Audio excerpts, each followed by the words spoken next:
Hi hello welcome back to Samruddhi Sadana vlogs Kannada. ನಾನು ನಿರ್ಮಲಾ. ಬನ್ನಿ ಇವತ್ತಿನ ವ್ಲಾಗನ್ನು ಶುರು ಮಾಡ್ತಾ ಇದ್ದೀನಿ. ಡೇ 5 ವೆಯ್ಟ್ ಲಾಸ್ ಚಾಲೆಂಜ್ ವ್ಲಾಗನ್ನು ಸ್ಟಾರ್ಟ್ ಮಾಡ್ತಾ ಇದ್ದೀನಿ. ಹಾಗೆ ಬನ್ನಿ, ಇವತ್ತು ಸಂಡೇ. ಸೊ ಬೆಳಗ್ಗೆನೇ ಸ್ನಾನ ಗಿನ ಎಲ್ಲ ಆಯಿತು.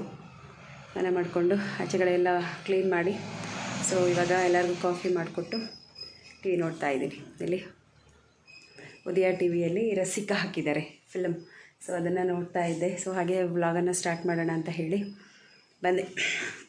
ಓಕೆ, ಸೊ ಬನ್ನಿ ಇವತ್ತಿನ ದಿನ ಎಲ್ಲ ಏನೇನು ನಡೆಯುತ್ತೆ ಏನು ಅನ್ನೋದನ್ನು ನೋಡೋಣ. ಸೊ ಇವತ್ತೇನಪ್ಪ ಅಂದರೆ ಒಂದು ಫಂಕ್ಷನ್ ಇದೆ, ನಾನ್ ವೆಜ್ ಫಂಕ್ಷನ್ ಹೋಗಬೇಕು. ಒಂದು ಗಂಟೆ ಸುಮಾರಿಗೆ ಹೋಗಬೇಕು. ನಾನ್ ವೆಜ್ ಫಂಕ್ಷನ್ 15 ಡೇಸ್ ಹಿಂದೆ ಒಂದು ಫಂಕ್ಷನ್ ಇತ್ತು. ಈ ಒಂದು 2 ವಾರದಲ್ಲಿ 3 ಫಂಕ್ಷನ್ ಇದೆ. ಇವತ್ತೊಂದು ನಾನ್ ವೆಜ್ ಫಂಕ್ಷನು, ಮತ್ತು ನೆಕ್ಸ್ಟ್ ವಾರ ಬಂದು ಅಣ್ಣನ ಮಗಂದು ಇದು ಏನು ಕೂದಲು ಕೊಡ್ತಾರಲ್ವ, ಸೊ ದೇವ್ರ ಕಾರ್ಯ, ಸೊ ಅದಿದೆ. ಅದಾದ ನಂತರ ಒಂದು ನನ್ನ ಹಸ್ಬೆಂಡ್ ಅವರ ಫ್ರೆಂಡ್ದು ಮದುವೆ, ಮುಸ್ಲಿಮ್ಸ್ ಅವ್ರದ್ದು, ಅಲ್ಲೊಂದು ನಾನ್ ವೆಜ್ ಫಂಕ್ಷನ್. 3 ಇದ್ದಾವೆ ಈ 2 ವಾರದಲ್ಲಿ. ಓಕೆ, ಕಿಚನ್ ಎಲ್ಲ ಕ್ಲೀನ್ ಮಾಡಬೇಕು. ಇವತ್ತೇನು ತರೋದಿಲ್ಲ ಅಂದ್ಕೊಳ್ತೀನಿ, ನಾನ್ ವೆಜ್ಜು ನೋಡಬೇಕು. ಅವರು ಅಷ್ಟೇ ಎಲ್ಲ ಫಂಕ್ಷನ್ಗೆ ಹೋಗಬೇಕು ಅಂತ ಇದ್ದಾರೆ. ಒಂದು ಮದುವೆ ಒಂದಿದೆ, ಗೃಹ ಪ್ರವೇಶ ಒಂದಿದೆ ಅಂತ ಹೇಳ್ತಾ ಇದ್ದಾರೆ.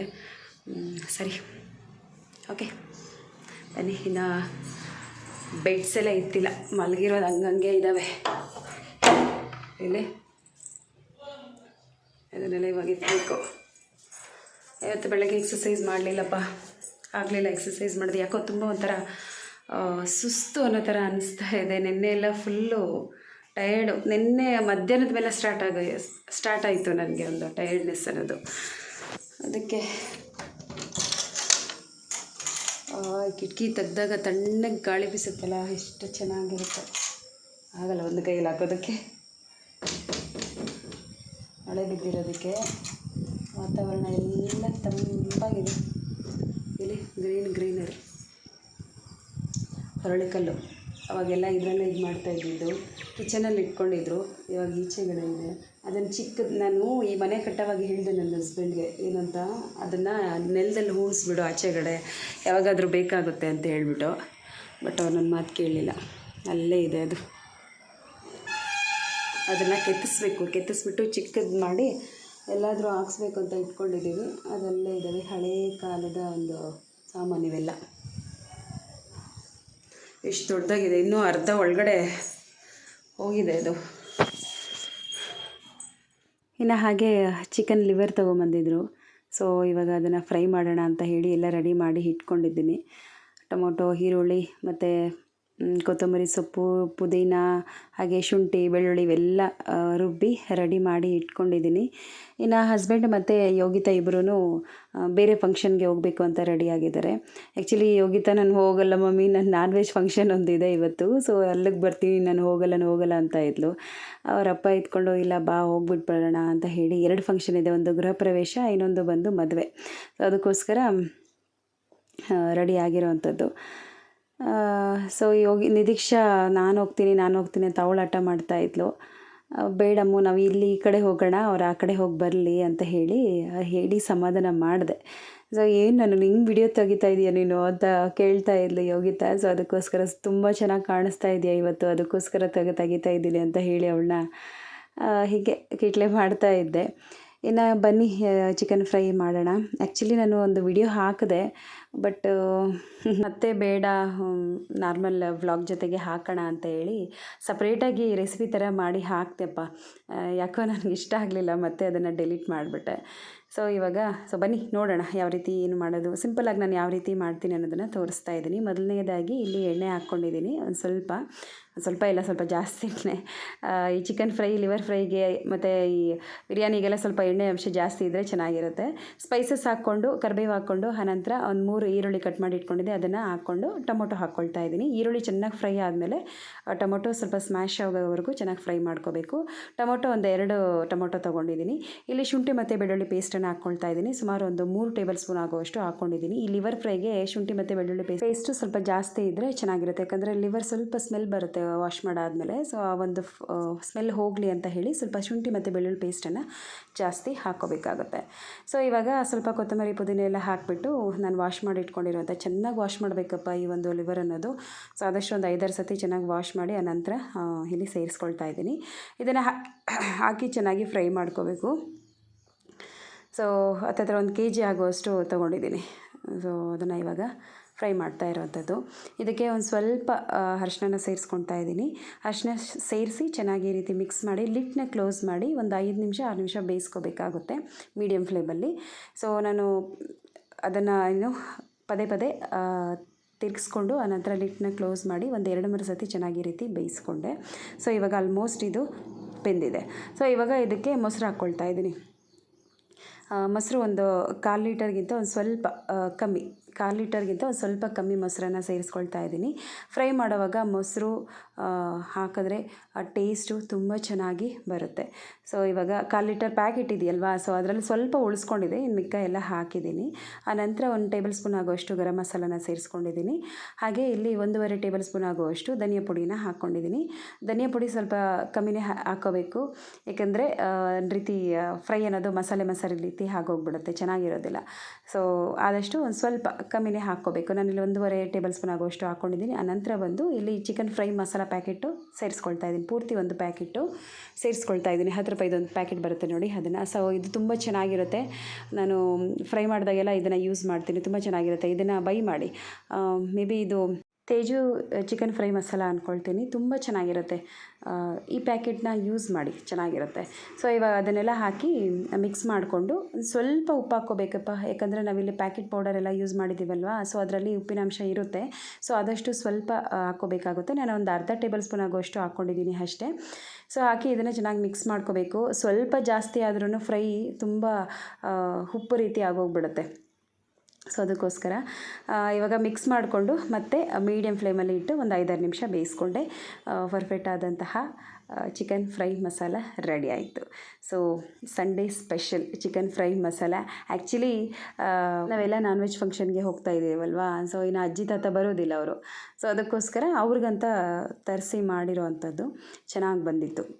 ಇದಕ್ಕೆ ಕಾಂಬಿನೇಷನ್ ಆಗಿ ಈರುಳ್ಳಿ ತೊಗೊಂಡಿದ್ದೀನಿ, ತುಂಬ ಚೆನ್ನಾಗಿ ಬಂದಿತ್ತು. ಮಕ್ಕಳಿಗೆಲ್ಲ ತುಂಬ ಇಷ್ಟಪ್ಪ ಇದು. ಸೊ ಇವಾಗ ನಿರೀಕ್ಷೆಗೆ ಹಾಕ್ಕೊಟ್ಟಿದ್ದೀನಿ, ತಿಂತಾ ಇದ್ದಾಳೆ. ಒಂದು 3-4 ಪೀಸ್ ಆಗುವಷ್ಟು ಹಾಕ್ಕೊಟ್ಟೆ, ತಿಂತಾ ಇದ್ದಾಳೆ. ಯೋಗಿತಗೂ ಅವಳಿಗೂ ಅಷ್ಟೇ ತುಂಬ ಇಷ್ಟ.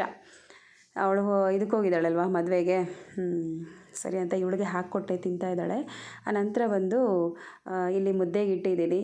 ಮುದ್ದೆಗೆ ಸ್ವಲ್ಪ ಅನ್ನ ಜಾಸ್ತಿನೇ ಹಾಕ್ತಾಯಿದ್ದೀನಿ ಅಪ್ಪ. ಇವಾಗೆಲ್ಲ ರೇಷನ್ ಸ್ವಲ್ಪ ಜಾಸ್ತಿನೇ ಕೊಡ್ತಿದ್ದಾರೆ ಡಿಪೋದಲ್ಲಿ. ಅಕ್ಕಿ ಒಬ್ಬೊಬ್ಬರಿಗೆ 10 kg 12 kg ಆಗೋವಷ್ಟು ಕೊಡ್ತಿದ್ದಾರೆ. ನಮ್ಮ ಮನೇಲಿ ಜಾಸ್ತಿ ಇದೆ. ಹತ್ತತ್ರ ಒಂದು ಸತಿ ತೊಗೊಂಬಂದಿದ್ದಾರೆ ಅಂದರೆ ಒಂದು 50 kg 60 kg ಆಗುವಷ್ಟು ತೊಗೊಬರ್ತಿದ್ದಾರೆ. ನಾವೆಲ್ಲ ರೇಷನ್ ಅಕ್ಕಿನೇ ತಿನ್ನೋ ಅಂಥದ್ದು, ಜಾಸ್ತಿ ಸೋನಾ ಮಸೂರಿ ಯೂಸ್ ಮಾಡೋದಿಲ್ಲ. ಮಕ್ಕಳು ಟಿಫನ್ಗೆ ಮಾತ್ರ ಅಷ್ಟೇ. ಮತ್ತು ಮುದ್ದೆಗೆ ನಾರ್ಮಲ್ ರೈಸ್ಗೆಲ್ಲನೂ ನಾವು ರೇಷನ್ ಅಕ್ಕಿನೇ ಯೂಸ್ ಮಾಡೋ ಅಂಥದ್ದು.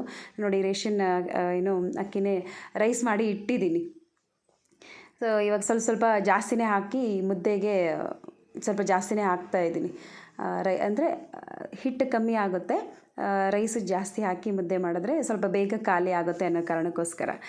ಸೊ ಇವಾಗ ಮುದ್ದೆನೂ ಸಹ ರೆಡಿ ಆಯಿತು. ಒಂದು 4 ಮುದ್ದೆ ಆಗುವಷ್ಟು ಮಾಡ್ಕೊಂಡಿದ್ದೀನಿ. ಅಜ್ಜಿಗೆ ತಾತಗೆ 1 ಮುದ್ದೆ 2 ಮುದ್ದೆ. ಸೊ ಇವಾಗ ನಿರೀಕ್ಷೆ ಒಂದು ಸ್ವಲ್ಪ ತಿಂತಿದ್ದಾಳೆ, ಅವಳಿಗೆ ಅಷ್ಟೇ, ಇನ್ಯಾರೂ ತಿಂದಿಲ್ಲ. ಮರೆತುಬಿಟ್ಟು ಸ್ವಲ್ಪ ಜಾಸ್ತಿನೇ ಮಾಡಿಬಿಟ್ಟಿದ್ದೀನಿ ಮುದ್ದೆ. ಸೊ ಇನ್ನು ನಾನಿಲ್ಲಿ ಸ್ವಲ್ಪ ಒಂದು ಲಿವರನ್ನು ಟೇಸ್ಟ್ ಮಾಡೋಣ ಅಂತ ಹೇಳಿ ಹಾಕ್ಕೊಳ್ತಾ ಇದ್ದೀನಿ. ಇವಾಗ ಬೆಳಗ್ಗೆ ನಾನು ಏನೂ ತೊಗೊಂಡಿಲ್ಲ, ಇಷ್ಟೇ ಒಂದು 4-5 ಪೀಸು ಲಿವರು ಮತ್ತು ಒಂದು ಅರ್ಧ ಮ್ಯಾಂಗೋ ಕಟ್ ಮಾಡಿ ತೊಗೊಂಡಿದ್ದೀನಿ ಅಷ್ಟೇ. ಇನ್ನೇನು ತೊಗೊಂಡಿಲ್ಲ. ನಾನು ಮಧ್ಯಾಹ್ನ ಊಟ ಮಾಡೋ ಅಷ್ಟೊತ್ತಿಗೆ 1-1:30-2 ಗಂಟೆ ಆಗೋಗ್ಬಿಡುತ್ತೆ ಅಂತ ಹೇಳಿಬಿಟ್ಟು, ಸೊ ಇವಾಗ ಲೈಟಾಗಿ ತೊಗೊಳ್ತಾ ಇದ್ದೀನಿ, ಜಾಸ್ತಿ ಏನೂ ಇಲ್ಲ. ಬೇಡ ಅಂತ ಅಂದ್ಕೊಂಡೆ, ಬಟ್ ತುಂಬ ಹಸಿವು ಆಗೋಗ್ಬಿಟ್ರೆ ಅದು ಕ್ರೇವಿಂಗ್ಸ್ ಜಾಸ್ತಿ ಆಗೋಗ್ಬಿಡುತ್ತೆ. ಅದು ತಿನ್ನಬೇಕು ಇದು ತಿನ್ನಬೇಕು ಅನ್ನೋ ಥರ ಅನಿಸ್ಬಿಡುತ್ತೆ ಅಂತ ಹೇಳಿ ಟೇಸ್ಟ್ ಹೆಂಗಿದೆ ಅಂತ ನೋಡೋಣ ಅಂತ ಹೇಳಿ ಒಂದು 3-4 ಪೀಸ್ ಆಗೋಷ್ಟು ತೊಗೊಂಡಿದ್ದೀನಿ. ಸಖತ್ತಾಗಿ ಬಂದಿತ್ತು ಗೊತ್ತಾ, ಟೇಸ್ಟ್ ಮಾತ್ರ ಸೂಪರಾಗಿ ಬಂದಿತ್ತು. ಒಂದು ಸತಿ ಮನೇಲಿ ಟ್ರೈ ಮಾಡಿಯಪ್ಪ, ಓಕೆನಾ? ತುಂಬ ಚೆನ್ನಾಗಿ ಬರುತ್ತೆ ಈ ರೀತಿ ಮಾಡೋದ್ರಿಂದ. ಸೊ ಮ್ಯಾಂಗೋ ಒಂದು ಅರ್ಧ ತಿಂದಿದ್ದೀನಿ ಅಂತ ತೋರಿಸ್ತಾ ಇದ್ದೀನಿ. ಆ್ಯಕ್ಚುಲಿ ಬರೀ ಫ್ರೂಟ್ಸ್ ಮಾತ್ರ ತಗೊಳ್ಳೋಣ ಅಂತ ಅಂದ್ಕೊಂಡೆ, ಬಟ್ ಆ ಒಂದು ಏನು ಲಿವರ್ ಫ್ರೈ ಸ್ಮೆಲ್ಲು ನನ್ನ ಮೂಗಿಗೆ ಬಡಿತಾ ಇತ್ತು. ತಿನ್ನು ತಿನ್ನು ತಿನ್ನು ಅನ್ನೋ ಥರ ಅನಿಸ್ತಾ ಇತ್ತು. ಸೊ ಅದಕ್ಕೋಸ್ಕರ ಒಂದು 11 ಗಂಟೆ ಸುಮಾರಲ್ಲಿ ತಗೊಂಡೆ, ಒಂದು 3-4 ಪೀಸ್ ಆಗೋಷ್ಟು. ಆನಂತರ ಇನ್ನು ಕಿಚನೆಲ್ಲ ಒಂದು ಕಡೆಯಿಂದ ಎಲ್ಲ ಕ್ಲೀನ್ ಮಾಡಿದ್ದಾಯಿತು. ಸೊ ಬೆಳಗ್ಗೆ ಎಲ್ಲ ಕ್ಲೀನ್ ಮಾಡಿಬಿಟ್ಟು ಆಮೇಲೆ ನಾನು ಅಡುಗೆ ಮಾಡಿರೋ ಅಂಥದ್ದು. ಸೊ ಇವಾಗ ತಾತಾಗೆ ಮತ್ತು ನಿದೀಕ್ಷೆಗೆ ಹಾಕ್ಕೊಟ್ಟಿದ್ದೀನಿ, ಮುದ್ದೆ ತಿಂತಾ ಇದ್ದಾರೆ. ಓಕೆ, ರೆಡಿ ಆಗಿದ್ದಾಯಿತು. ಒಂದು ನಾನ್ ವೆಜ್ ಫಂಕ್ಷನ್ ಇದೆ, ಹೋಗಬೇಕು. ಮಕ್ಕಳನ್ನೆಲ್ಲ ರೆಡಿ ಮಾಡಿಸಿ ನಾನು ರೆಡಿ ಆದೆ. ಈ ಒಂದು ಡ್ರೆಸ್ನ ವೇರ್ ಮಾಡಿದ್ದೀನಿ. ತುಂಬ ದಿನ ಆಯ್ತಪ್ಪ, ಅಮ್ಮ ತಗೊಟ್ಟಿದ್ದು ಬರ್ಡೇಗೆ. ಯಾವಾಗ ಅಂದರೆ 2023 ತಗೊಟ್ಟಿದ್ದು. ಫುಲ್ ಟೈಟಾಗಿತ್ತು, ಇವಾಗ ಲೂಸ್ ಆಗಿತ್ತು. ಮತ್ತೆ ಹೋಗಿ ಸ್ಟಿಚ್ ಹಾಕ್ಸ್ಕೊಂಡು ಬಂದಿದ್ದೀನಿ. ಕಾಟನ್ ಡ್ರೆಸ್ಸು, ವೇಲು ಸಕ್ಕದಾಗಿದೆ. ಈಗ ಕಾಣಿಸ್ತಾ ಇದ್ದೀನಿ. ಇಲ್ಲಿ ಹೊಟ್ಟೆ ಸ್ವಲ್ಪ ಕಾಣಿಸುತ್ತೆ, ಬಟ್ ಏನೂ ಮಾಡೋಕ್ಕಾಗಲ್ಲ. ಹೀಗಿದೆ ಪ್ಯಾಂಟ್, ಇಲ್ಲಿ ಪಟೇಲ ಪ್ಯಾಂಟ್. ಸೊ ಬನ್ನಿ ಹೊರಡೋಣ. ಬೆಳಗ್ಗೆ ಏನೂ ತಿಂದಿಲ್ಲ, ಜಸ್ಟ್ ಒಂದು 3-4 ಪೀಸು ಒಂದು ಲಿವರ್ ಗೊಜ್ಜು ತಿಂದೆ, ಮತ್ತು ಒಂದು ಸ್ವಲ್ಪ ಮ್ಯಾಂಗೋ ತಿಂದಿದ್ರೆ ಅಷ್ಟೇ, ಇನ್ನೇನು ತೊಗೊಂಡಿಲ್ಲ. ಇವಾಗ ಭರ್ಜರಿಯಾಗಿ ಬಾರಿಸೋಣ. ಓಕೆ, ಸಾಯಂಕಾಲ ಮತ್ತೆ ಏನೂ ತೊಗೊಳೋದಿಲ್ಲ, ಏನಾದರೂ ಲಿಕ್ವಿಡ್ ರೀತಿ ತೊಗೊಬೇಕು ಅಂತ ಅಂದ್ಕೊಂಡಿದ್ದೀನಿ. ಸೊ ಬನ್ನಿ ಹೊರಡೋಣ. వేలుంది ఎత్తుకరా పోయినందుకు పో, ఏం పర్వాలేదు. పద పద. ನನ್ನ ಜೊತೆ ವಿಡಿಯೋ తీయాల. ಬಾಯಿ ಮುಚ್ಕೊಳ್ರ.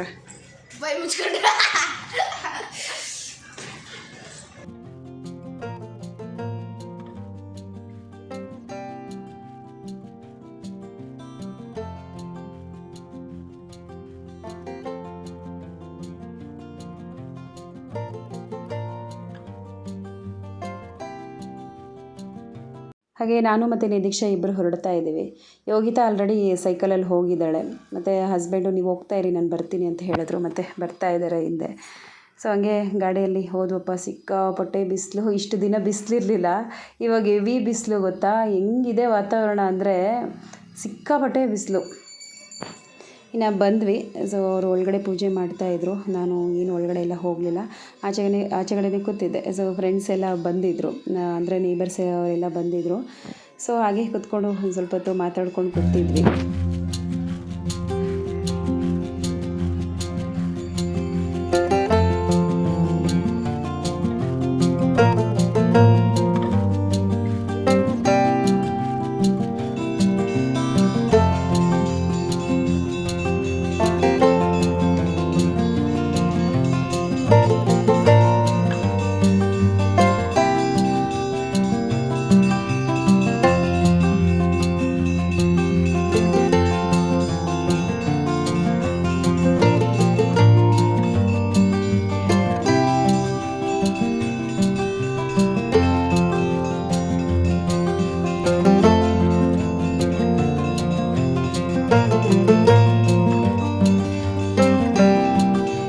ನನ್ನ ಮಗಳು ಹೋಗಿ ಒಳಗಡೆ ವಿಡಿಯೋ ಮಾಡ್ಕೊಂಡು ಬಂದಳು. ಪೂಜೆ ಎಲ್ಲ ಚೆನ್ನಾಗಿ ಮಾಡಿದ್ರಪ್ಪ. ಸೊ ನಾನು ಮತ್ತು ನೇಬರ್ಸ್ ಅವರೆಲ್ಲ ಕೂತ್ಕೊಂಡು ಮಾತಾಡ್ತಾ ಇದ್ವಿ. ಸೊ ಸಿಕ್ಕಾಪಟ್ಟೆ ಜನ ಬಂದಿದ್ದರು ಗೊತ್ತಾ. ನಾನ್ ವೆಜ್ ಫಂಕ್ಷನ್ ಅಂದರೆ ಯಾರಿಗೆ ತಾನೇ ಇಷ್ಟ ಆಗೋದಿಲ್ಲ ಹೇಳಿ. ಸೊ ಆಲ್ಮೋಸ್ಟ್ ತುಂಬ ಜನ ಬಂದಿದ್ದರು. ಸೊ ಏನು ಗೊತ್ತಾ, ಆ್ಯಕ್ಚುಲಿ ಇವರು ನಾನೊಂದು ವಿಡಿಯೋ ಮಾಡಿದ್ದೆ, ಮನೆ ಗೃಹ ಪ್ರವೇಶಕ್ಕೆ ಬಂದಿದ್ದೊಂದು ವಿಡಿಯೋ ಮಾಡಿದ್ದೆ, ನೋಡಿರ್ಬೋದು ನೀವು ಅಂದ್ಕೊಳ್ತೀನಿ. ಸೊ ಅವ್ರದ್ದು ಒಂದು 48 ದಿನ ಆಗಿದೆ ಪೂಜೆ ಆಗಿ. ಅಂದರೆ 48 ದಿನದವರೆಗೂ ಗೃಹ ಪ್ರವೇಶ ಆಗಿರೋ ಮನೇಲಿ ನಾನ್ ವೆಜ್ ಮಾಡಬಾರ್ದಲ್ವಾ.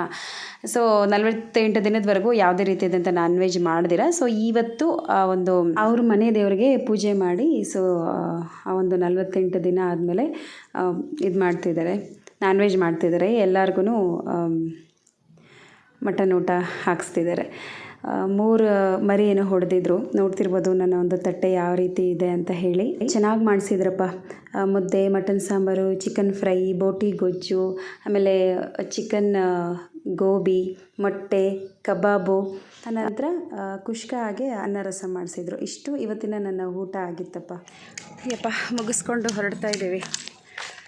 ಯೋಗಿತಾ ಅಲ್ಲೇ ಇದ್ದಾಳೆ. ಹಸ್ಬೆಂಡು ಹೋಗಿದ್ದಾರೆ ಮನೆಗೆ, ಹೇಳ್ದಿರ ಮಾಡ್ತೀರಾ ಹೋಗಿದ್ದಾರೆ. ಫೋನ್ ಮಾಡಿದ್ರೆ ಮನೇಲಿದ್ದೀನಿ ಅಂತ ಹೇಳ್ತಾ ಇದ್ದಾರೆ. ಸೊ ಇವಾಗ ನಾನು ಮತ್ತು ನಿರೀಕ್ಷಾ ಇಬ್ಬರು ನಡ್ಕೊಂಡು ಹೋಗ್ತಾಯಿದ್ದೀವಿ. ಅವಳು ಬಾರೆ ಅಂದರೆ ಯೋಗಿತನ ನಾನು ಇಲ್ಲೇ ಆಡ್ಕೊಂಡಿದ್ಬಿಟ್ಟು ಬರ್ತೀನಿ ಮಮ್ಮಿ ರಾಳುಂಡೈ ಅಂತ ಹೇಳಿದ್ಲು. ಸರಿ ಅಂತ ನಡ್ಕೊಂಡು ಹೋಗ್ತಾ ಇದ್ದೀವಿ. ಸೂಪರಾಗಿತ್ತು. ಅಡುಗೆಗಳು ಮಾತ್ರ ಸಖತ್ತಾಗಿ ಮಾಡಿದರು. ಮಟನ್ ಸಾಂಬಾರು ಇನ್ನೂ ಏನೇನೋ ಮಾಡಿದರು. ಮನೇಲಿ ಹೇಳ್ತೀನಿ, ರೋಡಲ್ಲಿ ಚೆನ್ನಾಗಿರೋದಿಲ್ಲ. ಸೊ ಬನ್ನಿ. ಅಡುಗೆಗಳು ಮಾತ್ರ ಸಖತ್ತಾಗಿ ಮಾಡಿಸಿದ್ರು. ಟೇಸ್ಟ್ ತುಂಬ ಚೆನ್ನಾಗಿ ಕೊಟ್ಟಿದ್ದರು. ಸೊ ಅನಂತರ ಈವ್ನಿಂಗ್ ವ್ಲಾಗ್ ಸ್ಟಾರ್ಟ್ ಮಾಡ್ತಾಯಿದ್ದೀನಿ. ಈವ್ನಿಂಗ್ ಬಂದು ಇನ್ನು ನಾಳೆ ಸೋಮವಾರ ಅಲ್ವಾ, ಇನ್ನು ಮಕ್ಕಳಿಗೆ ಟಿಫನ್ಗೆ ರೆಡಿ ಮಾಡಬೇಕು. ಸೊ ಅದಕ್ಕೋಸ್ಕರ ಇಲ್ಲಿ ಇಡ್ಲಿಗೆ ನೆನೆ ಹಾಕಿದ್ದೀನಿ. ಸ್ವಲ್ಪ ಸಬ್ಬಕ್ಕಿ ಎಲ್ಲ ಹಾಕಿದ್ದೀನಿ ಇಡ್ಲಿಗೆ. ಸೊ ಇಲ್ಲಿ ನೋಡ್ತಿರ್ಬೋದು ಮಿಕ್ಸಿ ಜಾರ್ 2 ಕಾಣಿಸ್ತಿದೆ. ಸೊ ಫಸ್ಟು ನಾನು ಈ ಕಡೆ ಇರೋದು ಪ್ರೆಸ್ಟೀಜ್ ಯೂಸ್ ಮಾಡ್ತಾಯಿದ್ದೆ. ಇದು ಮನೆ ಗೃಹ ಪ್ರವೇಶಕ್ಕೆ ಮುಂಚೆ ತೊಗೊಂಡಿದ್ದು. ಹೊಸ ಮನೆಗಂತಲೇ ತೊಗೊಂಡಿದ್ದು ನಾನು. ಅದತ್ರ ಆಯಿತು ಒಂದು 5 ವರ್ಷ ತೊಗೊಂಡು. ಸೊ ಅದೇನೋ ಗೊತ್ತಿಲ್ಲ, ಮಿಕ್ಸಿಗೆ ಹಾಕ್ತಾಯಿದ್ದೀನಿ. ಇದ್ದಕ್ಕಿದ್ದಂಗೆ ಅದ್ರ ಒಳಗಡೆ ಬೆಂಕಿ ಬರೋದಕ್ಕೆ ಸ್ಟಾರ್ಟ್ ಆಗೋಯಿತು. ಫುಲ್ ಎಲ್ಲ ಸ್ಮೆಲ್ ಸುಟ್ಕೊಬಿಡ್ತು, ಶಾಕ್ ಹೊಡೆದ್ಬಿಡ್ತು. ಏನೇನೋ ಆಗೋಯ್ತಪ್ಪ ಆ ಒಂದು ಮಿಕ್ಸಿಯಿಂದ. ನನ್ನ ಫ್ರೆಂಡ್ ಕಾಲ್ ಮಾಡಿದ್ಲು, ಒಂದು 5 ನಿಮಿಷ ಇರು ಕಾಲ್ ಮಾಡ್ತೀನಿ ಅಂತ ಹೇಳಿ ಫೋನ್ ಇಟ್ಬಿಟ್ಟು ನಾನು ಒಂದು ಮಿಕ್ಸಿಗೆ ಹಾಕಿದೆ. ಸೊ ಆ ಥರ ಆಗೋಯಿತು. ನಾನೇನಾದರೂ ಫೋನಲ್ಲಿ ಇಟ್ಕೊಂಡು ಮಾತಾಡ್ಕೊಂಡು ಏನಾದರೂ ಹಾಕಿದ್ರೆ ಅದು ಏನು ಆಗ್ತಿತ್ತೋ ಏನೋ ನಿಜವಾಗ್ಲೂ ಗೊತ್ತಿಲ್ಲ. ಆ ಒಂದು ದೇವರೇ ಕಾಪಾಡಿದ್ರೇನೋ ನಾನು ಅವತ್ತು ಅನಿಸುತ್ತೆ. ಅಷ್ಟು ಇದಾಯ್ತಪ್ಪ. ಏನಂದರೆ ಈ ಥರ ಒಂದು ಎಲೆಕ್ಟ್ರಿಕ್ ಐಟಮ್ಸ್ ಜೊತೆ ಸ್ವಲ್ಪ ಹುಷಾರಾಗಿ ಇರಬೇಕು. ಸೊ ಇವಾಗ ಇನ್ನೂ ಒಂದು ಹೊಸದಿತ್ತು ಮನೇಲಿ. ನಾನು ತೊಗೊಂಡಿದ್ದೆ GRTಯಲ್ಲಿ ಒಲೆನ ಅಥವಾ ಈ ಮಂಗಲ ಚೈನಾ ತೊಗೊಂಡಾಗ. ಸೊ ಅದು ನನಗೆ ಗಿಫ್ಟ್ ಹಾಕಿ ಕೊಟ್ಟಿದ್ದರು GRTಯಲ್ಲಿ. ಅದು ಆಗೋಯ್ತು, ಒಂದು 5 ವರ್ಷದ ಮೇಲೇ ಆಗೋಯ್ತು ತೊಗೊಂಡು. ಸೊ ಇವಾಗ ಅದನ್ನು ಯೂಸ್ ಮಾಡ್ತಾಯಿದ್ದೀನಿ. ಅದು ಮಿಕ್ಸಿ ಜಾರೆಲ್ಲ ಹೋಗ್ಬಿಟ್ಟಿದೆ. ಆ್ಯಕ್ಚುಲಿ ನಾನು ಹೊಸ ಒಂದು ಮಿಕ್ಸಿ ಜಾರೆಲ್ಲ ಎತ್ಕೊಂಡಿದ್ದೆ. ಇವಾಗ ಚಿಕ್ಕದೊಂದಿದೆ, ಅದರಲ್ಲೇ ಹಾಕ್ಬಿಟ್ಟು ಮಾಡ್ತಾಯಿದ್ದೀನಿ. ಹೊಸ ಈಸ್ಕೋಬೇಕು, ಇಲ್ಲ ಹಳೇವ ಏನಾದರೂ ರೆಡಿ ಮಾಡಿಸ್ಬೇಕಂತ ಅಂದ್ಕೊಂಡಿದ್ದೀನಿ. ನೋಡೋಣ. ಇನ್ನು ಇವಾಗ ಅದೆಲ್ಲ ರುಬ್ಬಾದ್ಮೇಲೆ ಕೈಯಲ್ಲಿ ಈ ರೀತಿ ಚೆನ್ನಾಗಿ ಕಲಿಸ್ತಾ ಇದ್ದೀನಿ. ಸೊ ಈ ಥರ ಕಲಿಸಿದ್ರೆ ಚೆನ್ನಾಗಿ ಉಬ್ಬಿ ಬರುತ್ತೆ, ಹುಳಿ ಬರುತ್ತೆ. ಒಂದು ದೋಸೆ ಹಿಟ್ಟೋ ಅಥವಾ ಇಡ್ಲಿ ಹಿಟ್ಟೋ ಯಾವುದಾದ್ರೂ ಆಗಿರಲಿ ಹುಳಿ ಬರುತ್ತೆ ಅನ್ನೋ ಕಾರಣಕ್ಕೋಸ್ಕರ ಈ ರೀತಿ ಕೈಯಲ್ಲೇ ಮಿಕ್ಸ್ ಮಾಡ್ಕೊಳ್ತಾ ಇದ್ದೀನಿ. ನೋಡಿ, ಇನ್ನೂ ಸ್ವಲ್ಪ ನುಣ್ಣಗೆ ರುಬ್ಬಬೇಕಾಗಿತ್ತು, ಬಟ್ ಆಗಲಿಲ್ಲ. ಯಾವುದೋ ಇದ್ದಂಗೆ ಇರಲಿ, ಇಡ್ಲಿಗೆ ಚೆನ್ನಾಗಿರುತ್ತೆ. ಸ್ವಲ್ಪ ತರಿಯಾಗಿದ್ದರೆ ಇಡ್ಲಿಗೆ ಒಂಥರ ರವೆ ಇಡ್ಲಿ ಥರ ಬರುತ್ತೆ ಅಂತ ಹೇಳಿಬಿಟ್ಟು ಸೊ ಇವಾಗ ಅದನ್ನು ಕಲಿಸ್ತಾ ಇದ್ದೀನಿ. ಇನ್ನು ಈವ್ನಿಂಗು ನಾನು ಯಾವುದೇ ರೀತಿಯಾದಂಥ ಫುಡ್ ತೊಗೊಂಡಿಲ್ಲ, ಲಿಕ್ವಿಡ್ ಐಟಮ್ ಏನೂ ತೊಗೊಂಡಿಲ್ಲ ನಾನು ಹೇಳಿದ್ನಲ್ಲ, ಸ್ವಲ್ಪ ಏನಾದರೂ ಹಸುವಾಗ್ತಿದೆ ಅಂದರೆ ನಾನು ಲಿಕ್ವಿಡ್ ರೀತಿ ಏನಾದರೂ ತೊಗೊಳ್ತೀನಿ ಅಂತ ಹೇಳಿ. ಹಸುವು ಆಗಲಿಲ್ಲ, ಎಂಥದ್ದು ಆಗಲಿಲ್ಲ. ಜೀರ್ಣ ಮಾಡ್ಕೊಳ್ಳೋ ಅಷ್ಟೊತ್ತಿಗೆ ಸಾಕಾಗೋಯಿತು. ಲೇಟ್ ಆಯ್ತಲ್ವ, 2 ಗಂಟೆ ಸುಮಾರಲ್ಲಿ ತಿಂದಿದ್ದು. ಅದು ನಾನ್ ವೆಜ್, ಬೇಗ ಜೀರ್ಣ ಆಗೋದಿಲ್ಲ. ಏನೂ ತೊಗೊಂಡಿಲ್ಲ ನಾನು. ಇನ್ನು ನಾಳೆ ಲಿಕ್ವಿಡ್ ಡಯಟು ನೋಡೋಣ. ಏನು ಲಿಕ್ವಿಡ್ ಡಯಟ್ ಮಾಡಬೇಕು ಅಂತ ನನಗೇನು ಅಷ್ಟೊಂದು ಇದಿಲ್ಲ. ಏಕೆಂದರೆ ಸಾಕು, ಇನ್ನೊಂದು kg ಅಷ್ಟೇ ತಾನೇ ಇರೋದು. ಇಳಿಸ್ಬಿಡೋಣ, ಹಾಗೆ ಲಿಕ್ವಿಡ್ ಡಯಟ್ ಏನು ಬೇಡ, ನಿಧಾನಕ್ಕೆ ಮಾಡ್ಕೊಳ್ಳೋಣ ಅಂತ ಅಂದ್ಕೊಂಡಿದ್ದೀನಿ. ನೋಡೋಣ ನಾಳೆ. ಓಕೆ, ಇದಾಗಿತ್ತಪ್ಪ. ಆಮೇಲೆ ನನ್ನ ಫ್ರೆಂಡ್ ಒಂದಷ್ಟು ಮಾವಿನ ಹಣ್ಣು ಮತ್ತು ಹಲಸಿನ ಹಣ್ಣು ತೊಗೊಂಡು ಕೊಟ್ಟಿದ್ದರು. Thank you so much. Okay, ಇದಾಗಿತ್ತಪ್ಪ ಇವತ್ತಿನ ವಿಡಿಯೋ. ಈ ವಿಡಿಯೋ ಇಷ್ಟ ಆದರೆ ಲೈಕ್ ಮಾಡಿ, ಶೇರ್ ಮಾಡಿ, ಕಮೆಂಟ್ ಮಾಡಿ. ಹೊಸಬರೆಲ್ಲ ನೋಡ್ತಾ ಇದ್ರು ಪ್ಲೀಸ್ ಸಬ್ಸ್ಕ್ರೈಬ್ ಮಾಡ್ಕೊಂಡು ಸಪೋರ್ಟ್ ಮಾಡಿ. ಮತ್ತಷ್ಟು ಇಂಟ್ರೆಸ್ಟಿಂಗ್ ವಿಡಿಯೋಗಳೊಂದಿಗೆ ಖಂಡಿತವಾಗ್ಲೂ ಭೇಟಿ ಆಗ್ತೀನಿ. ಅಲ್ಲಿವರೆಗೂ ಸಮೃದ್ಧಿ ಸದನ ವ್ಲಾಗ್ಸ್ ಕನ್ನಡ ಚಾನಲ್ನ ನೋಡ್ತಾ ಇರಿ. Thank you for watching. Bye bye.